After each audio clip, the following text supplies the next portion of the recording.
Bom dia mais uma vez aos irmãos e às pessoas que nos foram acompanhando ao decorrer do culto.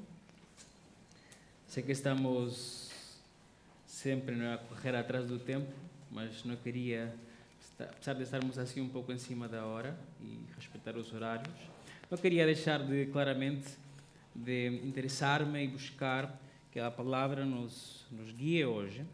E eu queria começar com uma pergunta, para que cada um de nós medite nela. Né?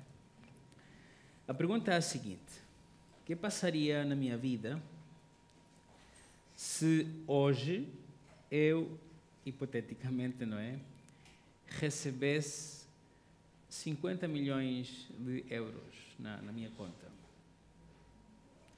Por outro lado, o que passaria na minha vida se eu perdesse tudo o que eu tenho?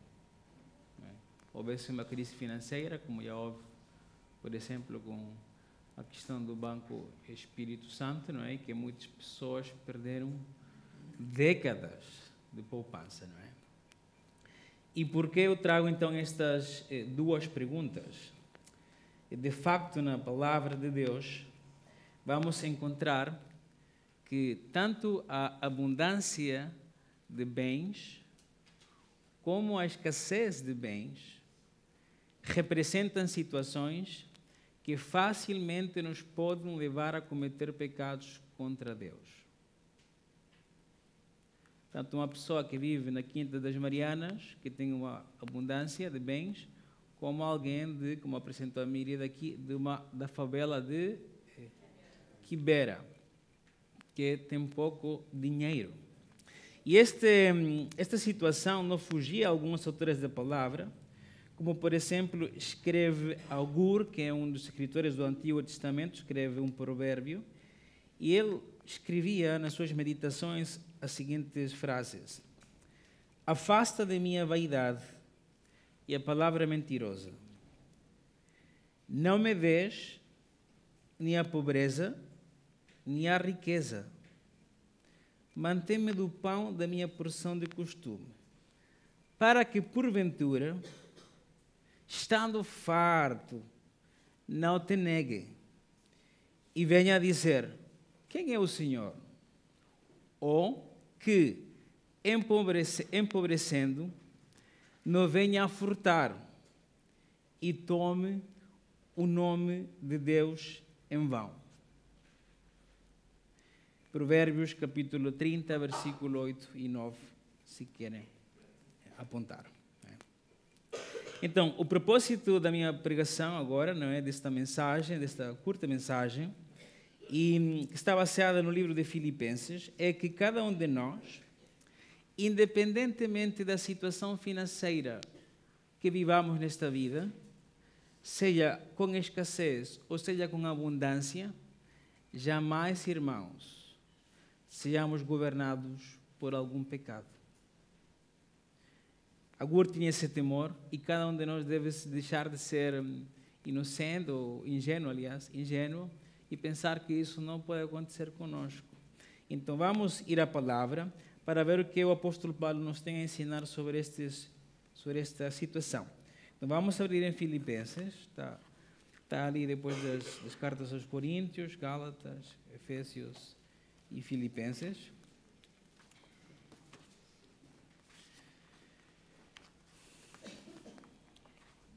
E vamos ler capítulo 4, versículo 10 ao versículo 23.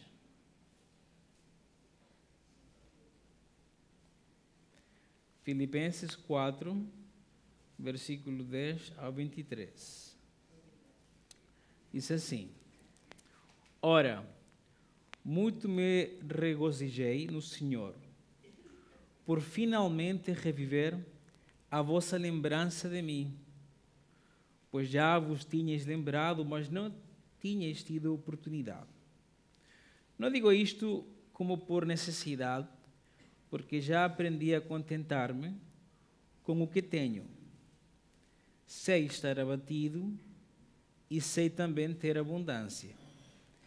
Em toda a maneira e em todas as coisas estou instruído, tanto a ter fartura como a ter fome, tanto a ter abundância como a padecer necessidade. Posso todas as coisas em Cristo que me fortalece. Todavia, fizeste bem em tomar parte na minha aflição. E bem sabeis também, ó Filipenses, que no princípio do Evangelho, quando parti da Macedônia, nenhuma igreja comunicou comigo com respeito a dar e receber, senão vós somente. Porque também, uma e outra vez, me mandastes o necessário a Tessalônica. Não que procure dádivas, mas procuro o fruto, que cresça para a vossa conta. Mas bastante tenho recebido e tenho abundância, cheio estou, depois que recebi de Epafrodito o que da vossa parte me foi enviado, como cheiro de suavidade e sacrifício agradável e aprazível a Deus.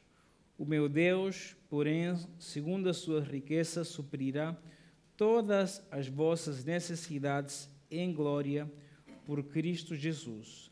Ora, a nosso Deus e Pai seja dada a glória para todo o sempre. Amém? Então nós temos esta carta aos Filipenses. Esta carta, irmãos, foi escrita num tempo difícil da vida do apóstolo Paulo, que é quando ele estava na prisão. E estando na prisão, várias igrejas, pois, recebem esta informação, e a igreja que está na cidade de Filipos é uma cidade comumente bem abastecida, é uma cidade que tinha muitas pessoas reformadas do Império Romano, não é? Uma cidade importante para a administração do Império Romano. Então, decide esta comunidade enviar uma oferta ao apóstolo Paulo, estando na prisão, através de Epafrodito, que aqui também é referido na segunda porção da passagem, ali no versículo 18. Quando o apóstolo recebe a oferta, ele decide devolver à igreja, nada mais que uma carta, que é esta carta que nós temos hoje. Uma carta de gratidão. Contudo, Paulo não quer somente dizer, olha, irmãos, obrigado pela oferta e tal. Não, ele aproveita e provavelmente teve alguma conversa com Epafrodito de como estava, o que estava a acontecer na igreja. E a partir de ali, então, Paulo agradece à igreja, mas também ele escreve esta carta na qual vai tocar vários temas, como, por exemplo, o perdão entre irmãos, vai tratar, por exemplo, a humildade, vai falar também acerca da pessoa de Cristo Jesus, vai falar também, por exemplo, da importância da santidade nos nossos pensamentos e não somente nas nossas ações, e por aí fora. Agora vamos focar-nos nesta passagem, na passagem final da carta, na qual Paulo volta a lembrar esta lembrança, não é? Este presente que recebeu e agradecer. E eu gostaria de focar nesta primeira frase do versículo 10, onde o apóstolo Paulo diz assim: ora, muito me regozijei no Senhor. E isso que ele diz, né? A vossa lembrança de mim, o que vocês lembraram, está a falar da carta. Então, quando o apóstolo Paulo, irmãos, recebe esta oferta, ele entende que no final do dia, quem enviou aquela oferta está também debaixo da soberania de Deus. E ele entende, irmãos, que tudo que ele recebe também forma parte daquilo que Deus lhe dá. Ele não só diz, né, me alegrarei em vocês. Ele poderia ter dito isto, mas ele diz, me alegrarei no Senhor. Então, uma das coisas, irmãos, que nós podemos aprender do apóstolo Paulo, que ele está na prisão, está a passar um mau tempo, e até Epafrodito ficou doente, né, ou situações complicadas. Para nós podermos resistir, né, à tentação de termos falta de gratidão ou cobiça no nosso coração, é reconhecer que tudo o que nós recebemos é uma dádiva de Deus. Absolutamente tudo. Muitas vezes nós podemos pensar que aquilo que nós temos é unicamente o fruto do trabalho, ou uma herança familiar, ou qualquer outra forma de ingressos. E esquecermos-nos, essa é uma forma totalmente secular, não é, de ver os bens, mas o cristão tem este chip que o apóstolo Paulo tinha: alegrarmos-nos no Senhor. Nesse sentido, eu gostaria aqui de deixar alguns desafios aos irmãos. Uma coisa muito simples. Se nós vamos um dia ao supermercado, irmãos, e sairmos com os sacos cheios de comida, pertencemos a uma percentagem muito privilegiada do mundo, que não consegue fazer isso, de sair com 2 sacos cheios de comida para uma semana. Então, eu gostaria que nesses momentos onde nós recebemos alguma coisa, isso, ou um salário, qualquer coisa que recebamos, agradeçamos a Deus. Que não pensemos que é um direito que nós temos. Que não pensemos que nós nos ganhamos somente isso, que pode ser verdade. Mas ao final do dia, tudo que nós recebemos é uma dádiva de Deus, tanto na abundância como na escassez. Amém? Depois, entramos então agora na segunda parte da passagem. Vamos continuar aqui a ler, a ver a passagem, que está no versículo 11 até o versículo 14. E o apóstolo Paulo começa a escrever um pouco a sua jornada, não é? Que tem passado por várias situações difíceis. Tem tido, por exemplo, liberdade, tem estado preso. Nós conseguimos ver um maior panorama em outras cartas e também no livro de Atos. Tem tido sucesso ministerial, situações complicadas em algumas cidades, tem sofrido perseguição, pobreza, tem sido acolhido em casa de pessoas que têm muitos bens, como tem também vivido um naufrágio. Tem tido abundância, bem-estar, pobreza, fome, sofrimento.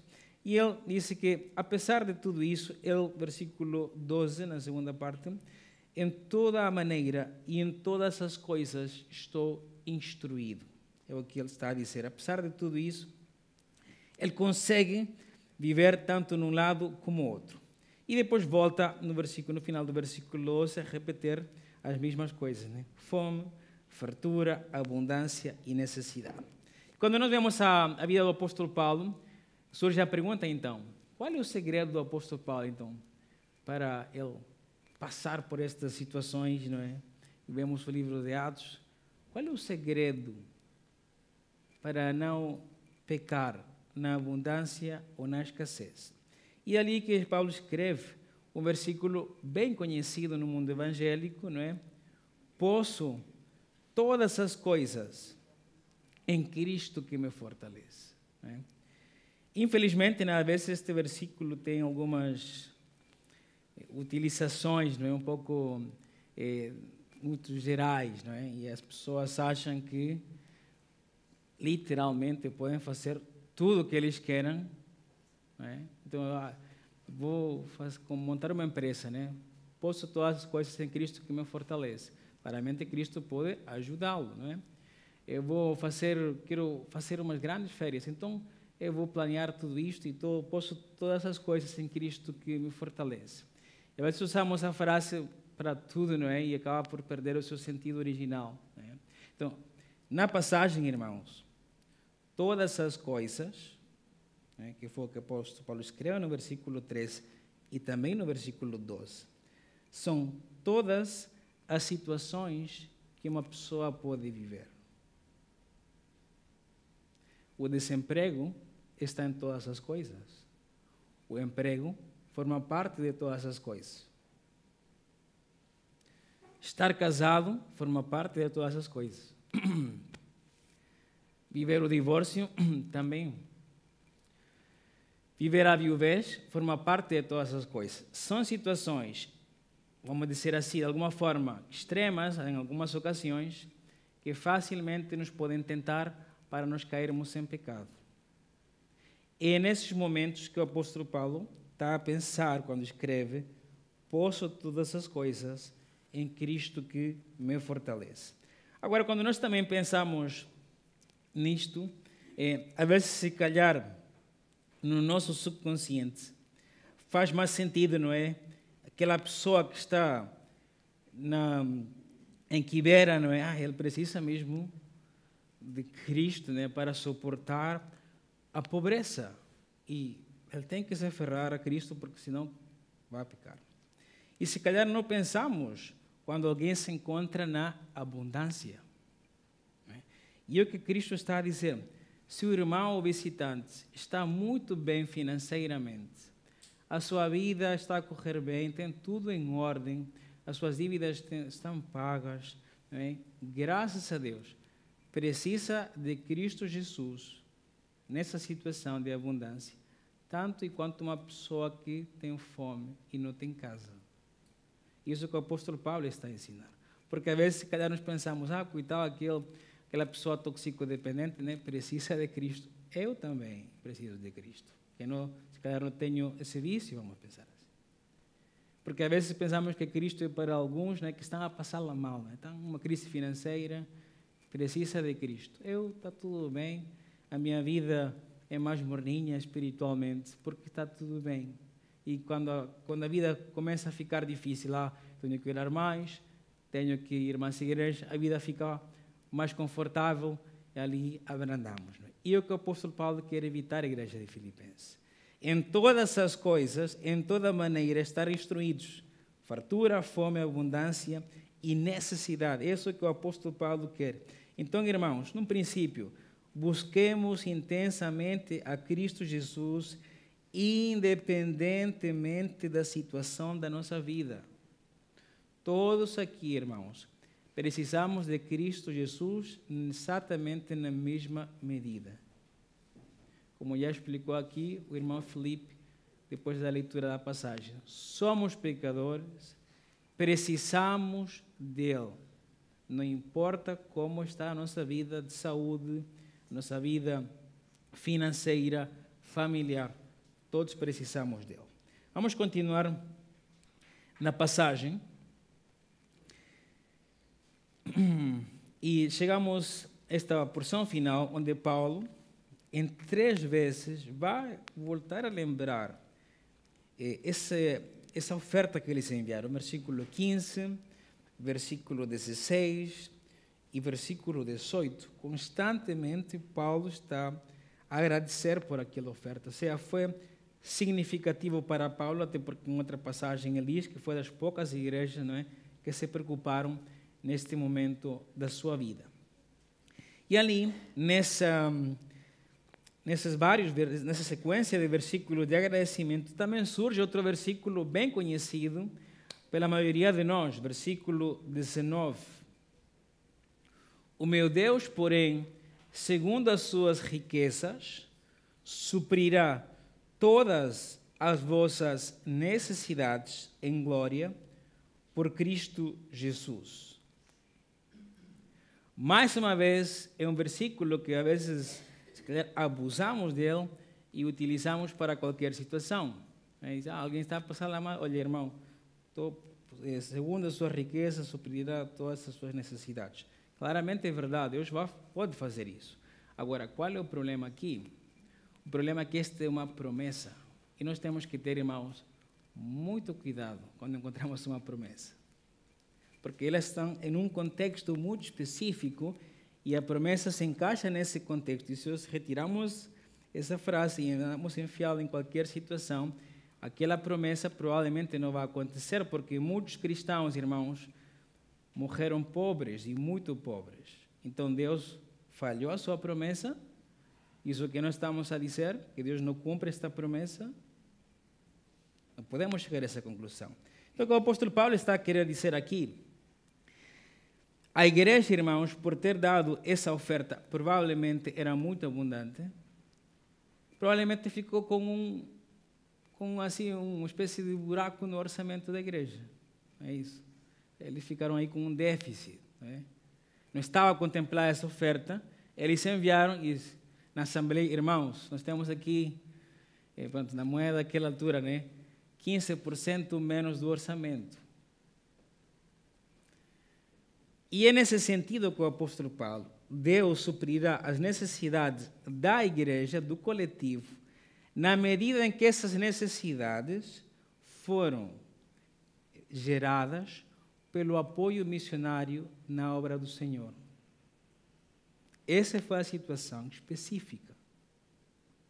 Então, irmãos, nós como igreja, é uma promessa, mais uma vez, coletiva, para o corpo de Cristo, todos juntos, não está dada a uma pessoa. Nós podemos apoiar, porque já apoiamos, não é? Quênia, ou Índia, África do Sul, qualquer país. Isso provavelmente vai ter uma repercussão no nosso orçamento. O que o apóstolo Paulo está a dizer, não tenham medo. Dê oferta para missões. Lá fora de Portugal, estamos a falar em obras em sítios como Filipos, né, foi enviado à prisão. Não tenham temor. O Senhor suprirá as necessidades. Não está a dizer que vai superamundar, mas vai dar o necessário. É o que o apóstolo Paulo quer fazer com a igreja, que a igreja não tenha medo de apoiar obra lá em África, em Ásia, na América do Sul, no Brasil, porque Deus suprirá as necessidades da nossa igreja. É nesse sentido que a promessa está a ser dada. Então, nesse sentido, irmãos, envolvamos-nos em missões, nas missões mundiais que Deus está a realizar fora das nossas fronteiras, sem temor a que algo nos faça falta na nossa comunidade. É isso que o apóstolo Paulo quer, que perdamos o medo, né, de enviar uma ajuda a uma pessoa que está a precisar lá fora. Então, irmãos, com estes princípios que o apóstolo Paulo, eu também, aqui há muitos, né, eu ressaltei basicamente 3. Né, olhemos para o Senhor como quem nos dá todas as coisas. Ele é o sustentador da nossa vida. Da mesma forma, precisamos de Cristo em qualquer situação que estejamos a viver. Tenhamos muito, tenhamos pouco, tenhamos nada. Precisamos de Cristo sempre igual. Não é só nos piores momentos. E, irmãos, estejamos atentos às necessidades do mundo, especialmente ligadas às missões mundiais, porque Deus nunca nos deixará desamparados. Amém? Então, vamos orar. Te agradecemos, Pai, porque Tu colocaste esta passagem para falar conosco. Deus, não permitas que nem a abundância nem a escassez nos façam pecar. O mundo lá fora, que não Te conhece, tanto a escassez como a abundância serve de desculpa para desonrar-Te, para pecar contra Ti. E nós não queremos isso. Queremos, Senhor, sempre ser fiéis. Queremos ter um relacionamento com Cristo sério e profundo, independentemente da situação na qual nos encontremos. Queremos amar-Te. Queremos amar o Teu povo lá fora, em países onde a situação não está a ser fácil. Apoiar missionários que realmente estão a precisar da nossa ajuda. E acreditamos, Senhor, que Tu cumprirás essa promessa na nossa igreja. Te agradecemos, Pai, por este tempo de reflexão e que cada um de nós possa andar na vida, no cotidiano, com um coração grato por todo o que Tu dás. Em nome de Cristo Jesus. Amém.